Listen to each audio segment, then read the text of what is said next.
All right, what's going on, man? It's the best day of my life. Tomorrow's not promised. As I promised, I have the follow up with Casper Loc. It's an exclusive, man. A lot of y'all got questions. A lot of y'all got comments. So we're gonna go ahead and nip some of it in the bud.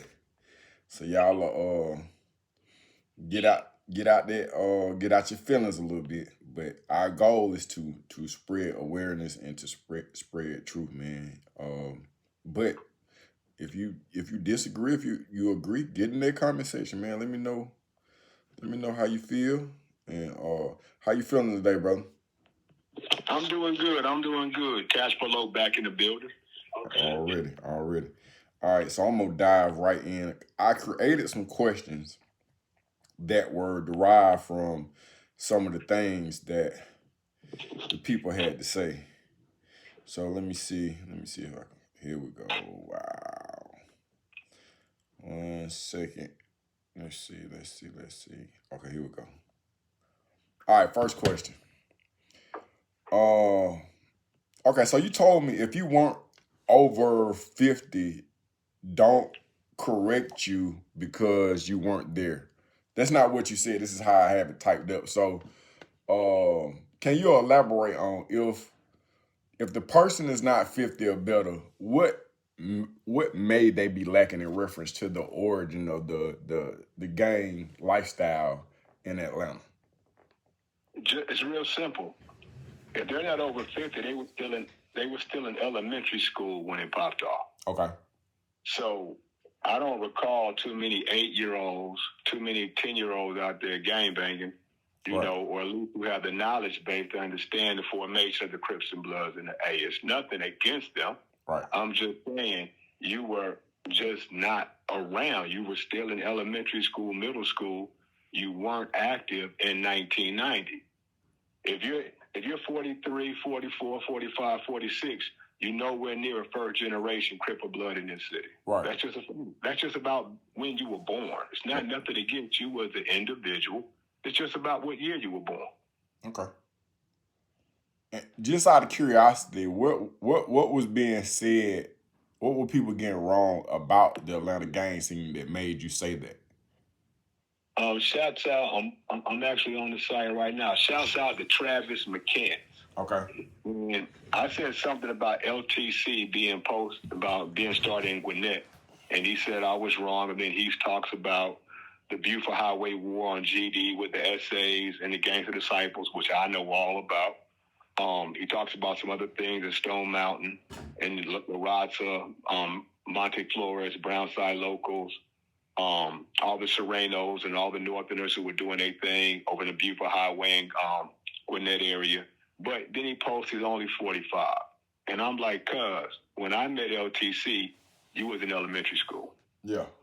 So it's just the lack of understanding that what I'm talking about, the majority of people weren't there yet. When I say the Crip and Blood community in 1989, 1990, and 1991, it was very small, and it was held down by a very select group of people who believed in the philosophy and who were loyal to the soil. It wasn't popular. There wasn't a movement.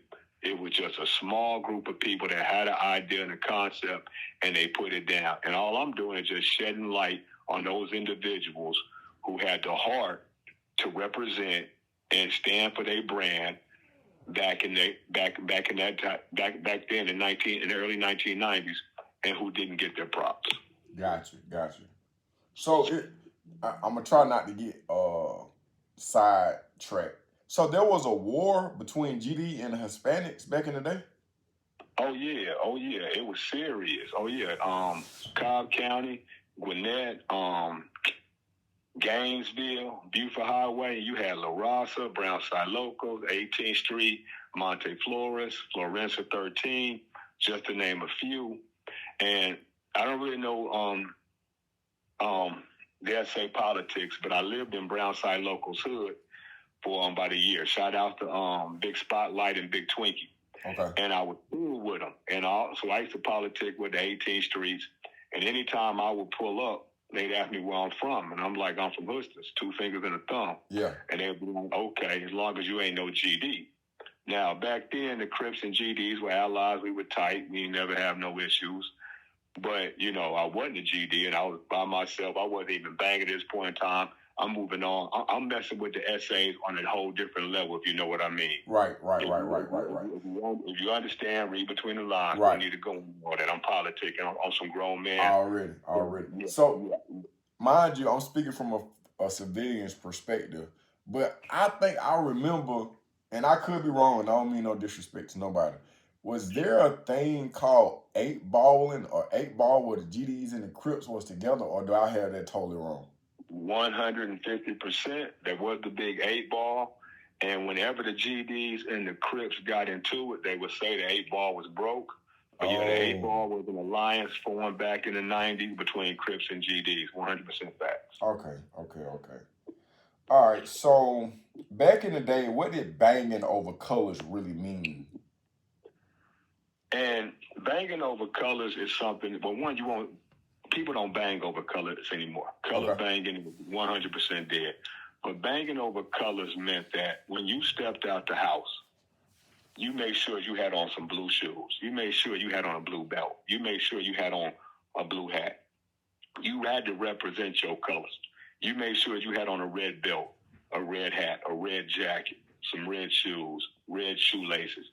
You made sure that you represented that color, because back then, when people were banging over colors, before the inter-beef within the Crips, at this point in time, Bloods aren't really beefing with each other, but Crips are beefing with each other. That's when the set play really came into it. But at one point in time, it was strictly red and blue. And that's when the color in which you represented was the most important. Okay. And kids were really living and dying and killing and catching life sentences over red and blue. It was really that deep. And cats were dying for red and blue. That's a scary thought. Yeah, facts. Okay. You mentioned banging over a baseball cap. What teams or hats were off limits, and why did a cap mean so much? Okay, now that's this generation. This generation doesn't really bang over colors. Right. Crips wear red, Bloods wear blue. You can't even tell a gang member today based on his uniform, because there is no uniform. So, and on the West Coast, they bang over baseball caps. They call it fly cripping, fly blooding, meaning that I'm not paying y'all old heads no attention. If this Armani jogging suit in red looks good, I'm a rock it if I want, because I'm a fly crip. So what they'll do these days is they'll wear whatever color they want, but they'll throw on a baseball cap. And your baseball cap represents where you're from. Okay. But now, so that red and blue thing is over with. Because Crips kill more Crips than Bloods. Bloods kill more Bloods than Bloods. It's really about sets in your life. So like neighborhoods, they rock the New York Yankees hats. Hoovers, they rock the Astros. Broadway gangsters, they rock the Brooklyn hat. The Jungles, they rock, I forgot what they rock, but some rock the St. Louis Cardinals.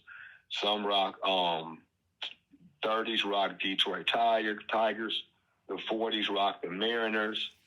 The 60s rock the, the 60s rock the Mariners. The 40s rock the Brewers. The Rolling 100s rock the Oreo hat, the baseball with the O on it. So now the allegiance is more into what set you're from than whether you're a Crip or a Blood. So what they've done is they said, okay, now my allegiance is to this hat to let you know either what set I bang with or what car I rock. Like the Yankees hat, that's the neighborhood car. If you're rocking a Georgetown hat, that's the gangster car. So now it's changed. It's not really about Crips and Bloods. It's about if you're a neighborhood, if you're a gangster, if you're a Pyru, if you're a Blood, if you're an SA, if you're a Hoover, or, you're from the PJs. And so now the different hats represent the different sets in the different cars. Gotcha. And so in the 80s and the 90s, can you break down how important the gang uniform was in the 80s and the 90s? Yes. Dog, you make sure you did not leave your house without having on your uniform. That meant the night before school, we were saying you 15 years old. The night before school, you're going to crease up your dickies. You're going to crease up your 501s. You're going to crease up your FB counties. You're going to crease up your cohorts. And when I say crease, I mean you crease them up so tight with that extra starch that they'll stand up in the corner by themselves. And I've seen people do that. Then you pull out your white T-shirt. You crease that up as well. You're not wearing no wrinkled white T-shirt. You're creasing that up. You're either going to put on a Raiders jacket, you're going to put on some kind of sport jacket, or you're going to put on the satin jacket like the ones NWA wore back in the day. All satin blue or black jacket you got from the swap meet or the flea market. And that was your uniform. You threw on a hoodie, a sweatshirt. You took it to the swap meet, to the flea market. You got your name on it. You got your hood put on it, and you wore that every day. It was nothing about being fly. It was about representing the brand, and you wanted everybody to know when you walked out that house where you were from, what you stood for, and that you were willing to get down for your grits and gravy. Gotcha. And that's gone today. You don't see that anymore. All right. Okay, so from your memory, who were the first neighborhood Crips in Atlanta that weren't connected to LA? The first neighborhood Crips were started in 1994, and they were called Eastside Decatur Neighborhood Crips. Now, let me explain this to you, because I know people in the comments are going to say something about this. You had the Rolling 60s who were neighborhood Crips. You had the Rolling 40s who were neighborhood Crips. You had the Rolling 30s. And for everyone out there, Rolling 30s are not neighborhood Crips. They're part of the rolling car and the old car, but not the neighborhood car. I don't think we had any Rolling 100s out here back then. But people were claiming Rolling 60s. They were claiming Rolling 30s. They were claiming Rolling 40s. They were claiming Rolling 90s. They were not claiming neighborhood Crip. Neighborhood Crip is the car. They were just claiming the set. Okay. So when someone asks me where I'm from, I say neighborhood first before I say which neighborhood I'm from. And then they ask me which one I'm from, I'm going to say I'm from all of them. Because if you got beef with one, then you got beef with my hood, because I pushed the neighborhood car. In 1992, you weren't hearing lingo like 2 fingers and a thumb to the casket come. You weren't hearing lingo like neighbors don't need no favors. That's neighborhood talk. That's not, people were pushing Rolling 60s. They were pushing Big 6-0, Big 9-0, Big 4-0, but they weren't pushing 2 fingers and a thumb. So in 1994, Eastside Decatur Neighborhood Crips were formed by big riders such as Baby Boo, P. Johnson, Little Snoop, now Big Snoop, Little Meat Meat, who's now Big Meat Meat, Little B, a.k.a. Baby Eastside, Big White Boy. You had other people supporting neighborhood car like KT, rest in peace. I'm probably going to leave some people out, and I don't mean anything. I might come back and pick your name later. Cool Kev was there. But the neighborhood car was pushed, and I remember that hood said, look, we're not going to be 6-0s. There's no 60th Street out here. We're not going to be 40s because there's no 40th Street. We're going to push the east side because we on the east side. We represent Decatur. We live in the neighborhood, and we Crips. So that's how Eastside Decatur Neighborhood Crips was formed in 1994. And them boys were active. Real talk. Okay. So what's the difference between claiming an LA-based gang and starting an original Atlanta Crip or Blood set? An original Atlanta Crip or Blood set has no politics tied to West Coast gangs. So if you're pushing a Hoover car out here, then your ties are to Hoover, and you got to follow Hoover politics. If you're pushing 90s, your hood is tied to the 90s, and you got to push 90s politics. If let's say someone says tomorrow, I'm fixing to start God Be Rolled on the South Side, God Be Rolled Gangsta Blood. Mm-hmm. That's original God be rolled politics. So when they go to jail, how they politic in jail is based on how they want to. If they don't want to rock with no bloods, they don't got to, because that's original politics. Gotcha. If you pushing 60s, then when you go to jail, you got to run with all the neighborhoods. You got to back off because you're part of the neighborhood car. If you pushing gangsters, A-Trade gangsters, when you hit the yard, you got to push. You got to back schoolyards, playboys, all gangsters, because you pushing the neighborhood, you pushing a gangster car. So with an original ATL hood, you got original ATL politics. Gotcha. They have no ties to West Coast politics. Now, go ahead. Go ahead. That's the big difference. The politics. I was going to ask, did the Atlanta gangs borrow the LA structure, or did they create their own version? I would say 80% created their own version, 20% followed the structure. Gotcha. Yeah. Okay. When LA dudes started migrating to Atlanta, how did that affect the local sets that were already here? When LA dudes started migrating, I think it was good and bad. I think it caused a lot of tension at first because, like I say, dudes from LA had this mentality that, look, we started this, you need to pay homage. And some Atlanta cats may have paid homage. Some Atlanta cats may have been like, nah, we doing our thing our way. And I think that's when it goes back to your previous question about the 80-20 accumulating with the West Coast. I remember a lot of cats from ATL like, nah, we banging our way out here. And if you got a problem with it, then, we beefing. So I think that was really based on individuals and how they politicked with individuals. Some were cool with it. Some had issues with it that I remember. Gotcha. Okay, so you mentioned the Latino gang situation. How did Latino sets fit into the Atlanta gang puzzle back then?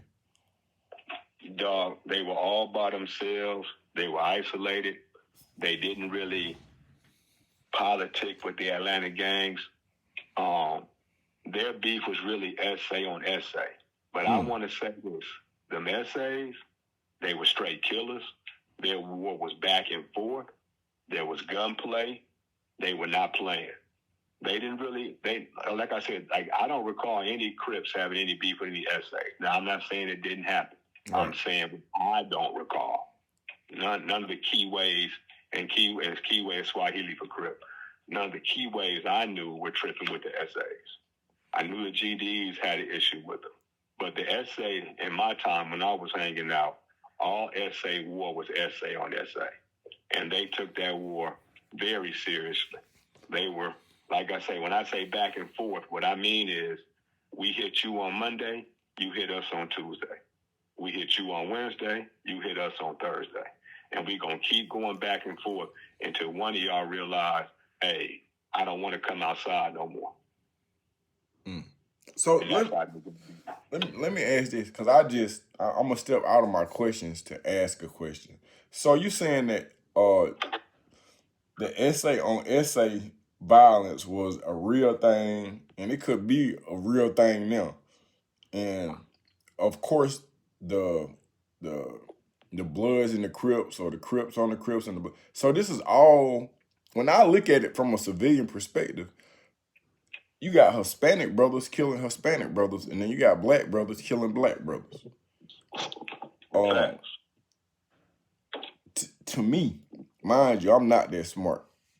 It just seemed like a dead end road. I don't see the retirement plan off this. Well, yeah, you do get a retirement plan. You're gonna kick back with your feet up in a bunk somewhere. Doing 30 years, because right now it's 30 years before you're eligible for parole. So that's your retirement. You're going to kick up in some institution. You're going to do 30 years, plus they're going to hit you with the gang enhancement, because Georgia does now have a gang enhancement. So right now, you're going to do 20 to 30 years minimum. You catch a life sentence, it's 34 years for parole. If you catch 10 years, 15 years, they're going to hit you with an 8-year gang enhancement. So, yeah, you're going to sit down, relax. The state going to feed you for free. You're going to kick back. You're going to get all your benefits. You're going to get medical. You're going to get dental. You're going to get the whole thing, the whole package for sure. Yeah, for the next 30 years of your life. Okay, another question. So I have met some very intelligent brothers that have, been in the life. Or some of them still are in the life, but these are grown men. These are taxpayers, these are taxpaying citizens. These are people who are, are thinkers. Are the younger brothers not listening to the OGs? Or is that even a thing? Because in my mind, it would just seem like, okay, so we paying homage. Mind you, I'm coming at this totally from a naive perspective, from a civilian's perspective. But in my mind, like, okay, we paying homage to our OGs. Seems like our OGs would tell us to stay about the nonsense. Well, I think the generations have changed, have evolved, and have grown so far. You got to think, in the 80s and the 90s, you didn't have social media. You had a house phone. Our social media was being outside. Your reality, you didn't see further than, until you got a car, you didn't see further than your 5 square blocks. Right. So you learn from the person on your street. You learn from the people in your community. So your big homies, when they spoke, that was the gospel. These kids learn from the internet. They learn gangbanging from the internet in elementary school. It's a whole different mentality right now. Everything I learned as a kid, I got outside my parents' house. Okay. I didn't get it, inside the house. I got it outside from my peers. Learned about everything from my peers, from everyone in my community. Now everything is done through social media. So the big homie isn't as influential as today's form of, I'm going to call it entertainment, social media, whatever they want to call it. There are other ways for kids to politic, and I don't think the big homie has the influence on these kids today as they did in my day. Gotcha. The big homie in my day, you admired him. You wanted to be like him. Right. If you didn't have a big brother, he was your big brother. If you didn't have a dad, he was your dad. If your dad wasn't nothing, he was your uncle. And it meant something to be a big homie. Today, it doesn't have the same effect. These kids' love is in a different direction than it was back in our day. So the big homie ain't really in charge. Who's in charge? The kids. The wildest individual. The shooter. The wildest cat. It's a scary thought. Yeah, the wildest cat. Whoever is the biggest cat pillar, the biggest shooter, the craziest one. He's who's calling the shot. Also the one who can come up with the scheme to get paid. The flockers. The ones, who snatch and grab. Hold on. Okay, so let's break that down. Because you're saying the shot. I've heard these terms several times, and I only heard them in the lyrics of a song and didn't know that they had a real requirement. So I heard you say shot callers. I've heard of soldiers, but what's the difference? Can you break that down? Okay, see, first of all, within every hood, whether you from neighborhood, gangsters, Hoover, whatever, you a Blood, you a Damu, you a Brim, you a Paru, every hood has a job description. Every gang member is the same. Wow. You got 10 different job descriptions. You got some who are just bangers. You got gangsters. You got thugs. You got hustlers. You got pimps. You got players. You got robbers. You got jackers. You got flockers. You got supporters. You got cats who are affiliated through association. So I might be from a hood and I'm just a hustler. I'm strictly about money. Yeah. I'm not a violent individual by no means. But I keep violent individuals around me because I keep them paid. Mm-hmm. I might be a pimp. I'm strictly pimping female. Might not be violent. but I'm also from the hood. You might have a dude who's a straight up frontline soldier, head buster. Future is only the penitentiary. Full-fledged gangster. He's with it all. Robbery, jacking, pimping, the whole nine. Everyone has a different role. Everyone is not a killer. Everyone is not thrown off. You got dudes in the hood who don't do nothing. You got cats from the hood who bang, and they've been going to school and working since junior high. But they still support the hood. Right. See, the hood is just about you loving your community and loving your homeboys and saying, hey, I'm with you. It doesn't mean you have to participate in negativity. And when I say negativity, I mean the extreme stuff. You do got to get down for your grits and gravy if something pops up. But as in, you ain't got to rob if you from the hood. You ain't got to jack. You ain't got to sell dope. You don't have to. Those are different job description and roles that people take on within the gang culture. So when you got a shot caller, that's someone who has earned that respect. Everyone looks up to him, and he's usually the oldest one within that circle, and he's leading the homies or leading the pack because he's looked up to. And you got soldiers, you got frontline, you got the ones who are getting active every day, the ones who are bending corners, the ones who are crossing the railroad tracks to put in that work. Then you got dudes in the hood who are hustling, who got the work, and they supplying everybody with the work.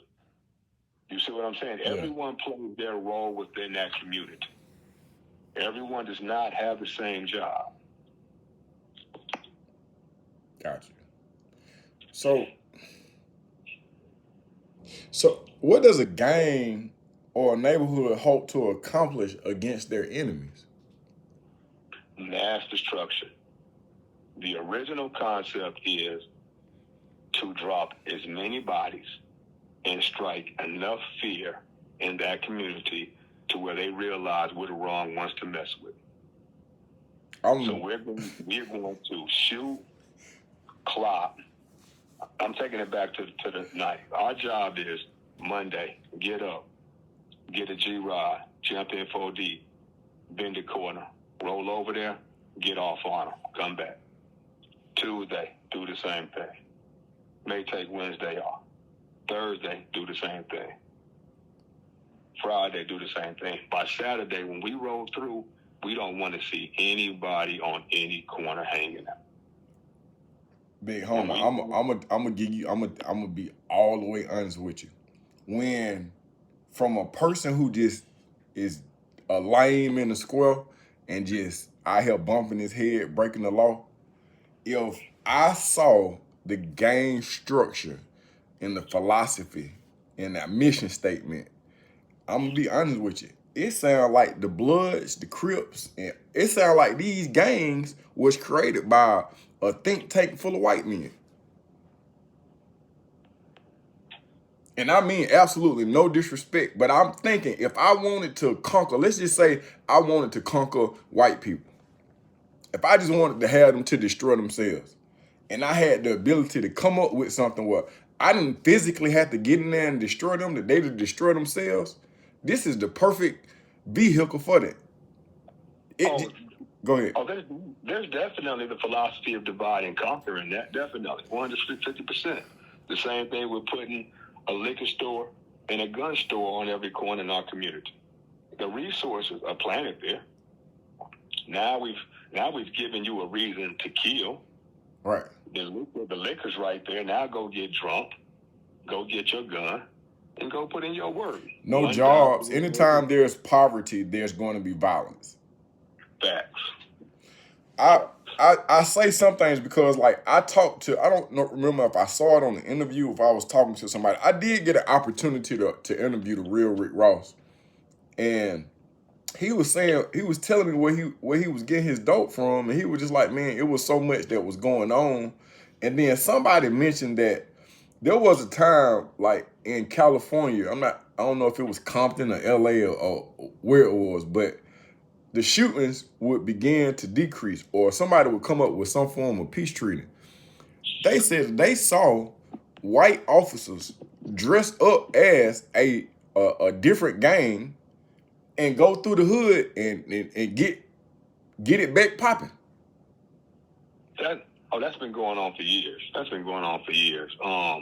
LAPD, crash unit, Compton Sheriff, they will snatch you up on the street and they'll ask you about a shoot in a particular neighborhood. And if you say you don't say nothing, they're gonna be like, cool. We finna go drop you off in a rival neighborhood, way in the cut. So you got a choice. You either try to get back home on your own, or you can give me information. Oh, they've been doing that for years. Facts, 150%. You could look up the Rampart scandal, where they had to free, I can't remember the exact amount of number, and shell out millions and millions of people who they had planted dope on, who they had falsely arrested. I mean, the whole department has just been dismantled. It's called the Rampart scandal. Actually, the Tupac murder has something, it's kind of involved in that Rampart scandal. The Biggie murder has something to do with the Rampart scandal and everything. But the California Police Department has a long, rich history of being corrupt and being scandalous. But you also have to understand, though, the California Department of Corrections is the number one labor union in California, and they have one of the biggest they're one of the biggest supporters and influencers when it comes to getting politicians elected in California. Department of Corrections, that's where you go when you go to prison. So it's all intertwined. It's a big old system when it comes from prison to county jail to the police department. And they are making doctor and lawyer money in those fields. All right, so I've heard the term, I think it's face card. Face card is a huge word in the streets. What does having a strong face card mean inside a gang, and how can it save or ruin an individual? Well, when I was growing up, your face card and your jacket was everything. What's a jacket? Yeah, I'm going to get the jacket second. Okay. So your face card, there were 3 rules of establishment. One, you wanted to establish your name. So let's say your name was Baby Shooter. Okay. So you start spray painting your name on the wall, Baby Shooter. People start seeing it. When you go out places, junior high, elementary, whatever time you start, screaming your name, Baby Shooter, from whoop-de-whoop. Now, you have to establish, I'm Baby Shooter from somewhere. Right. I'm Baby Shooter from Rolling 20 Bloods. Okay. Well, and you want people, through your acts and through your actions, to say those two simultaneously. Just saying Baby Shooter is not good enough. That's in the beginning. Okay, that's Baby Shooter. Then you want them to say, I'm Baby Shooter from so-and-so. So when someone see you in the street, they're like, oh, that's Baby Shooter from Rolling 20s. That's your face card. And it has to be in good standing. You have to build your name and your face recognition with your hood that you claim. Though that was a job. That was a process you went through from little homie, baby homie to big homie. That's what you worked on. That was your face card. When you walked in someone, everyone in there knew who you were, whether you was a real one, a buster, a supporter, whatever, off your face card, because your name represented who you were and where you from in your community. Now your jacket is given to you from day one when you join the hood. So once you join the hood, you're given a jacket, and this is a figurative jacket, not a literal jacket. Gotcha. And every day you go out and campaign for your turf, you get stripes on your jacket. So the goal is, when you retire from the game, you don't want no smut on your jacket. When you take your jacket off and lay it on the table, that's my resume right there. It ain't no smut. I ain't never snitched. I ain't never turned down no fade. I stood 10 toes. My name is in good standing. That's who I am. Your jacket is your resume of everything you did through your career of gangbanging. So let me ask you this. So as the people in the community are taking notoriety to the rise and accomplishments of these gang members, aren't the police also documenting and this I don't know, I guess it's claim to fame? Oh, now 100% back in the day. Mm-hmm. Now today they don't need that because they tell on themselves with social media. But back in the day, they documented everything. They definitely built cases. They had every hood had their 4 or 5 superstars, and the police had every superstar on a list. And it would get so bad that back in the 80s and 90s, if they couldn't arrest you for a crime that you did, then they would arrest you for your homie crime because they just wanted to get you off the streets. Right. And they might sit you down 3 years, 5 years, whatever. But yeah, that was their goal. When you were on the top A list from a hood, yeah, they would sit you down for something, even if you didn't do it, and they knew you didn't do it. Mm. But those cats ain't caring because they've already been to juvenile, they've already been to camp, they've already been to YA. The pen is the graduation. It's the ultimate step.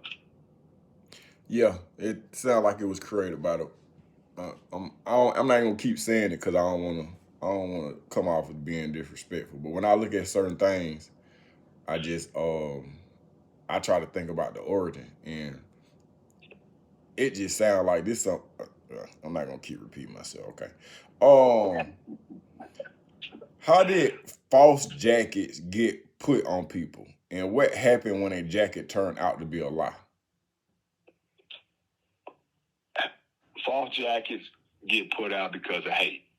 Okay. If someone can't eliminate your character, mm-hmm. or your reputation is so big that person doesn't want to deal with you on that level. Because understand this, a rider is only going to deal with a rider. Okay. A killer is only going to deal with a killer.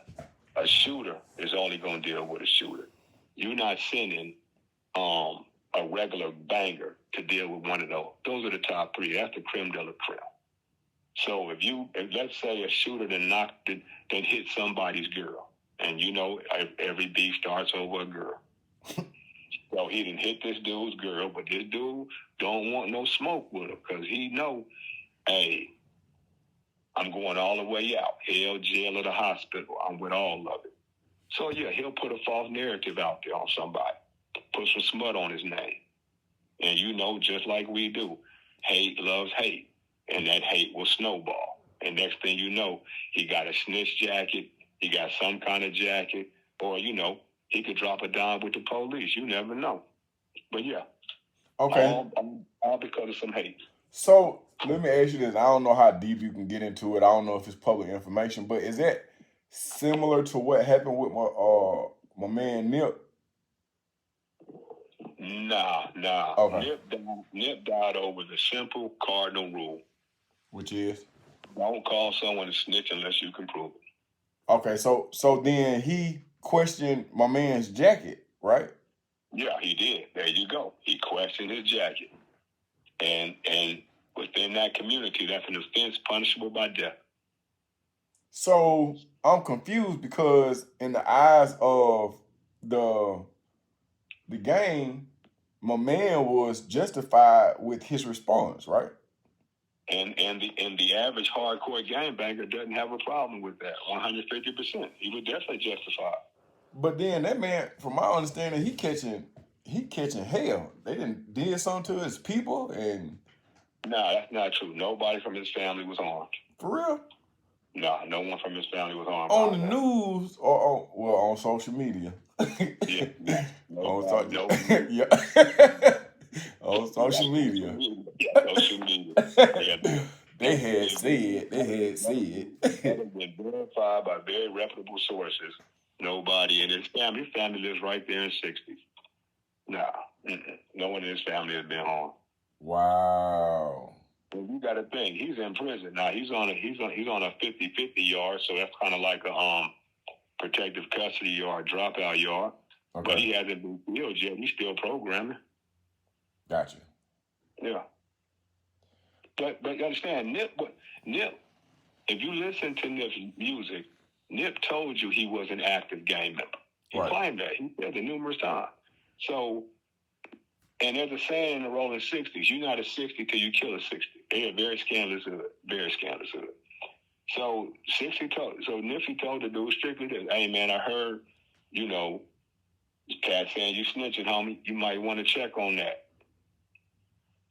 He went back, double back, and did Nip. Now, do I think that me personally, he handled that the correct way? No, not one bit. There was definitely more motivation behind that killing. Right. Yeah, there was a lot. There was a lot of hate behind that killing. You don't shoot someone, double back, shoot him again, and then kick him in the head. Yeah, you was in your feelings. You was in your feelings, and it didn't come from that statement. Now, whatever he was in his feelings about, I don't know. But the fact that, you know, Nipsey brought it up, he brought it up to the homie, and the homie tripped. You know, but if you sitting right there in your hood, you around certified killers every day, you know, I mean, dog, homies kill homies for less all the time. Homies rob homies. You know, I mean, homies fall out all the time. That's really what it was. Two cats from the same hood had a misunderstanding, and one went all the way with it. That's all. Same thing about the Tupac murder. People put all conspiracies on Tupac murder. Tupac jumped on a dude from Compton who was from Santana Block, and they came back and dumped on him. You know, the crazy part about that, bro, is the reason when you had called me earlier, I was like, give me 5 minutes. I just started watching this Diddy documentary on Netflix, and they is talking about the very same thing. I hadn't finished it, but that's what they was talking about when I paused it. Man, Pac got killed because he was running with the Mob Piru. Mob Piru are the number one enemy against the Santana Block Compton Crips. They jumped on some dudes from Santana, Baby Lane. He's a very known rebel from their hood. And the Santana Blocks do what the Santana Blocks do. They double back and got off on him. Tupac just happened to be hanging with the wrong cats. That's it. So Diddy didn't have Tupac killed. Had nothing to do with it. Diddy was at home asleep. This is strictly because, let me tell you something. Pac would be alive had they not jumped on Baby Lane. That's it.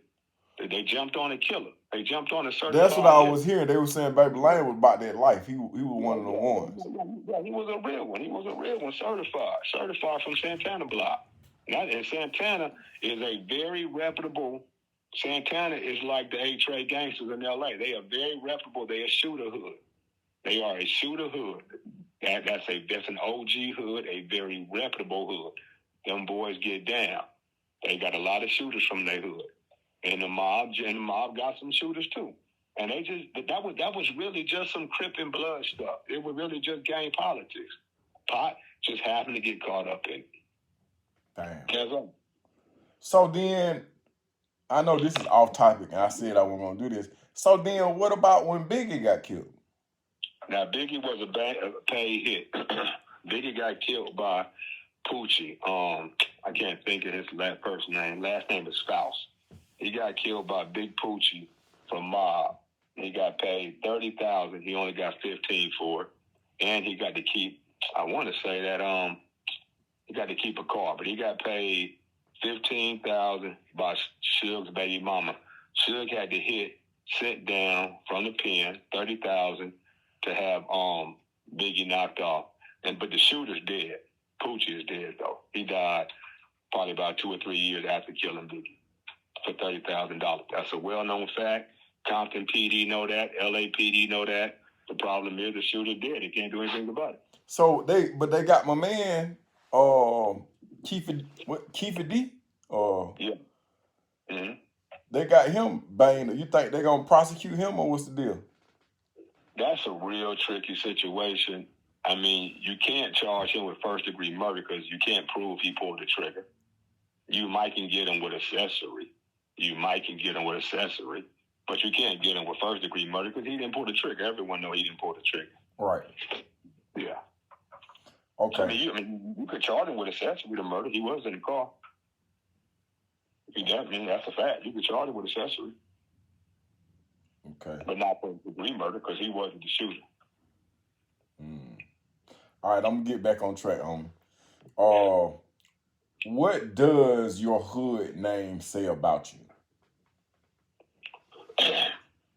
A lot of times,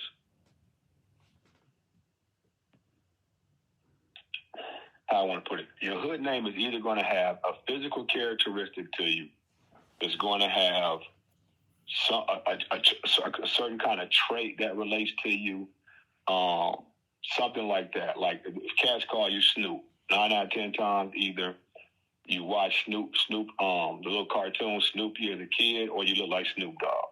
Right. Cats, you know what I'm saying? If cats call you Baby Trig, you know, maybe you were very violent, you know, in elementary school. They saw it in you, Trig for little Trig. Yeah. If cats call you Little Spanky, maybe, you know, you always got spanking as a kid, so they called you Little Spank, or maybe you look like the dude from the Little Rascal. It usually has a characteristic or trait that fits you from elementary school. So if you get a gangster name, then 9 out of 10 times you were showing traits as a youngster of the potential of being a full-blown rider. You see what I'm saying? So, like, you know, if you're not, like, they call me Casper Loc. I'm light-skinned. Right. You see what I'm saying? You know what I'm saying? They call me Casper the Friendly Ghost as a kid. You see what I'm saying? So then I started banging. They put the Loc on it. You know, they might call you red because you light-skinned. Call you blue eyes. You might have blue eyes. You know what I'm saying? Cat eyes. Yeah. You know what I'm saying? It might call you Big Monster. It might call you Big Devil.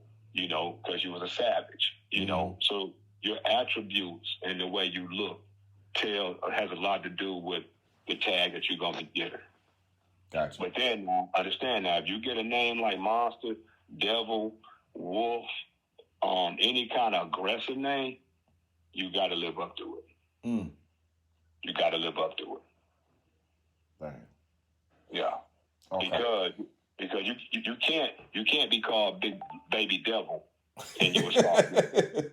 You see what I'm saying? Right. You got to be about that life. You see what I'm saying? Yeah. If dudes call you like Mac 10, if your name is Mac 10, dog, you got to be about that life. You see what I'm saying? Yeah. If your name is like some cats are so bold, their name is called BK or CK for blood killer, Crip killer. That's their name. Oh, man. So if that's your name, then you got to be about that life. Yeah.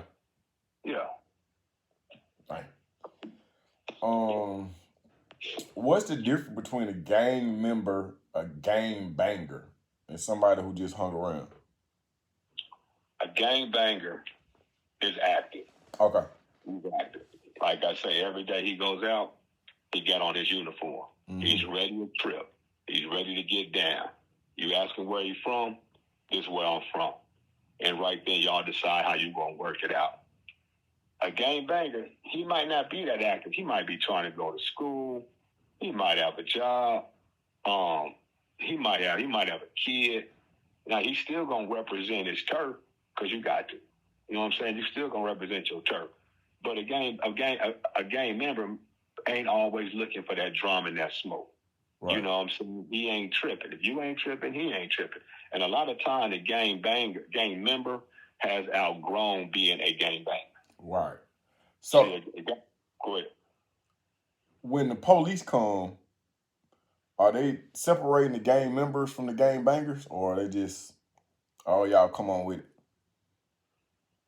It all depends. Like, what do you mean? What do you mean? Like, if we got a RICO and I'm no longer a gang member, I'm a gang banger. I'm just a gang member. I'm on some grandpa type action, but, you know. On that RICO, it doesn't matter. They just need gang members. It doesn't matter. They don't need bangers. The gang members will put you in the RICO.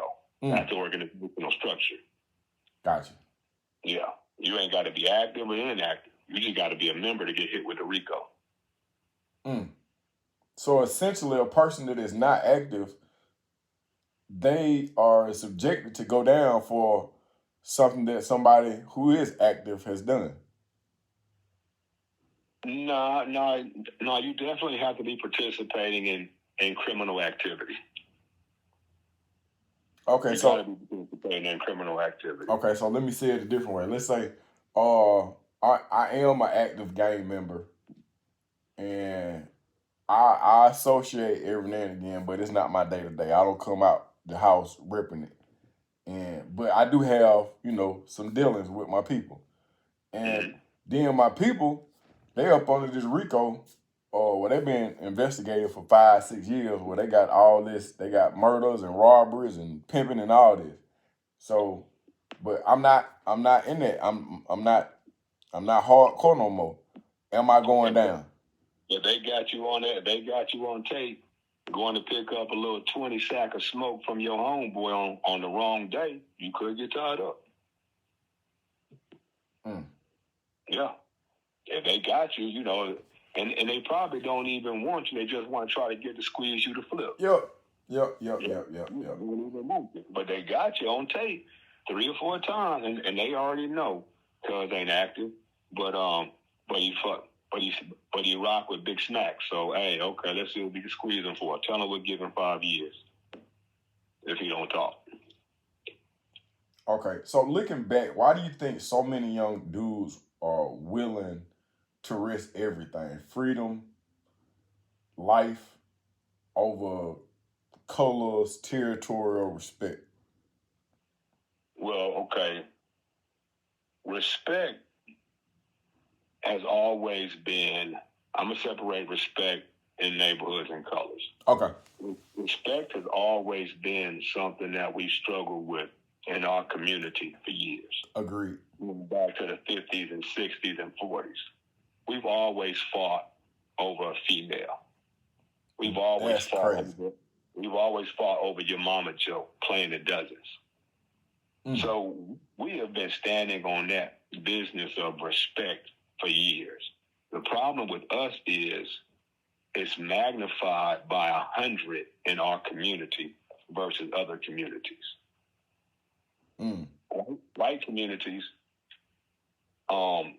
respect is not worth dying for, but it's worth dying for in our community.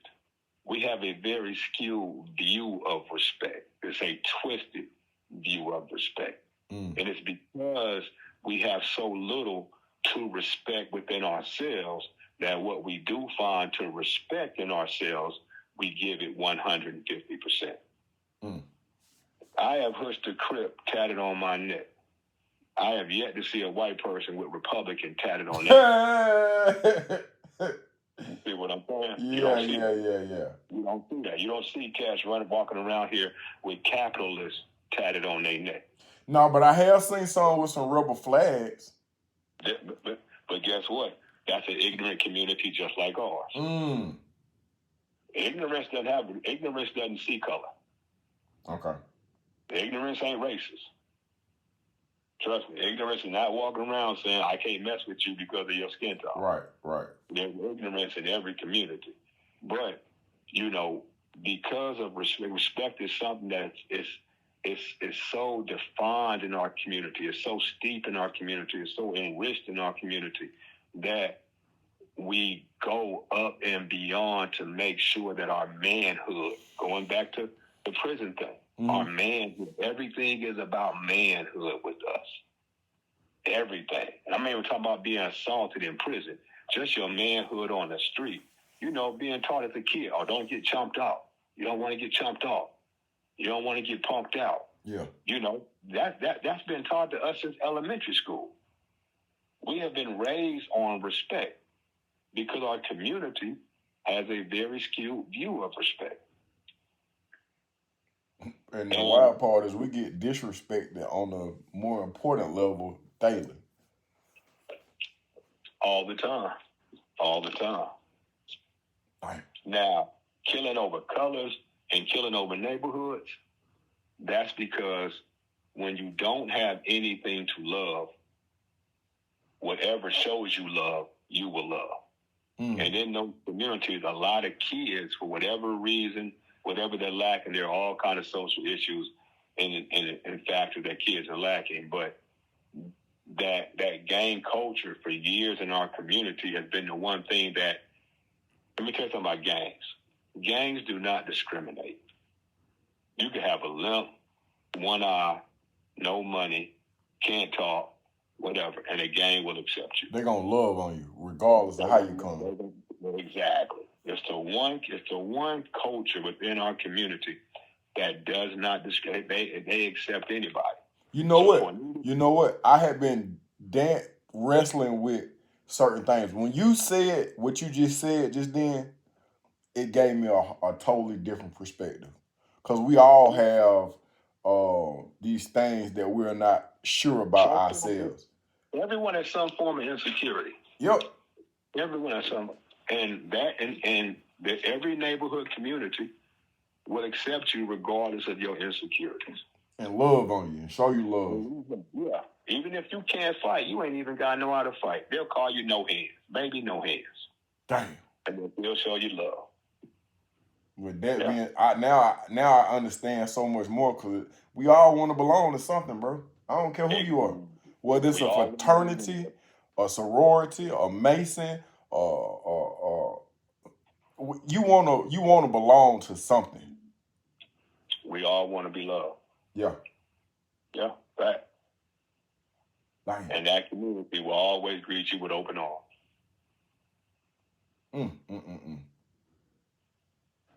And so when you're an individual who has never been loved before, oh man, don't love. Yep. Why wouldn't you kill for that person? Yeah, man, you gonna feed me when I'm hungry and put clothes on my back and take up for me, man. Yeah. I'm no longer being slapped around and picked on. Ain't no one trying to rob me for I'm somebody now. Yeah, I'm getting respect around here. My name is good. Wow. I got a big brother. I got a big uncle I can call right now. All these are my family members. My family. I'm a little no hand. I can call Big Whoop. I can call Big Sleep. I can call Baby No Good. I can call Little Too Bad, and they'll be right here, and they will kill you for me. Damn. I love those people unconditionally. So I feel like, and we creeping up, we done passed out, we almost at our hour mark. We said we weren't gonna do that, but I gotta ask this question. I feel like I already know the answers. Will gangs ever die? No. No, they won't. I don't think they will. The U.S. military is a gang. Yeah, very much so. Every police department is a gang. Yep. A lot of religions function like gangs. Just like them. Yeah. No. Gangs never done. So I gotta ask this question because I'm looking at it from the outside. I'm looking from the end, and at the end of the day, I am a black man. I'm a man of color. So when I see Bloods and Crips, all I see is my brothers with different colors on them. I don't know what their differences are. All I see is my brothers killing each other, and that's in the chain gang, and that's on the street. Do you think that we'll ever have peace amongst all gangs? I don't think in our generation. Damn. I'm not gonna say it never happened. I don't think it'll happen while I'm on this earth. Damn. Facts. You got to think, behind every time someone dies, that person has a loved one, a little brother, a son, a nephew, a homeboy who has lost someone that he loves. And you got to tell that person to not retaliate. And we haven't been able to resolve that yet. We haven't been able to stop people from killing for someone that they love. Niggas shoot niggas for shooting niggas that shot niggas for niggas that got shot. There you go.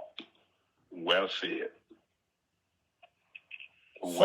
So from an optimistic perception, we don't have a game problem. We have a grieving issue. I like that. Fact.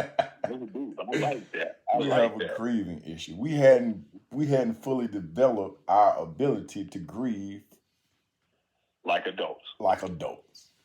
Yeah, facts. We gonna end on that note, brother. I appreciate your time. Of course, I know these people gonna get off in the comment section. Y'all gonna try the big homie, and we got to come back for a part 3. I appreciate you. Part 3, big dog. All love, fam. That's what's up, bro. Hey man, do your thug thizzle, man. I'm going to teach this class, bro. But I appreciate you. You know, I'm posting this thing immediately. I ain't gotta put no sauce on it or nothing, man. It's going up. Tempo, let them know. 2 fingers in the thumb to the casket comes. All right, bro. All right.